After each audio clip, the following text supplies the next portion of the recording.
NDPS আইটেমে যেটা দীর্ঘদিনের আসামি ফেরার ছিল আপনারা গ্রেপ্তার করতে পেরেছেন, সে বিষয়ে কি বলবেন?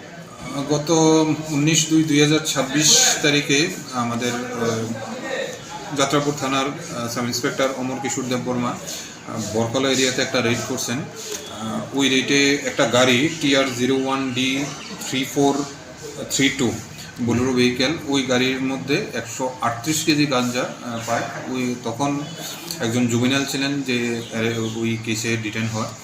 পরবর্তী সময় যে পাইলট ছিল ওই গাড়ির, ওই দিন যে পাইলট ছিল সেই পাইলট এসকেপ করতে ম্যানেজ টু এসকেপ। তখন পাইলটকে ধরানো ওই দিন আমরা ধরতে পারিনি।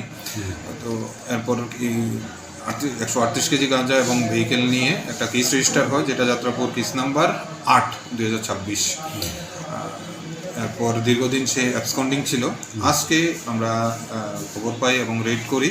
রেড করার পর যে পাইলট রুমান হোসেন, নর্থ পাহাড়পুর বাড়ি, ওকে পাই, ওকে অ্যারেস্ট করি এই কেসে এবং কোর্টে ফরওয়ার্ড করি। তাকে কোথা থেকে গ্রেপ্তার করা হয়েছে স্যার? আজকে হেয়ার বাড়ি পাহাড়পুর এরিয়া থেকে আজকে কোর্টে সুপর্দ করা হবে? আজকে কোর্টে ফরওয়ার্ড করি। কোর্টের সময় আটক করেছিল আজকে সকাল 10টা 10টা 10:30 এরকম টাইম।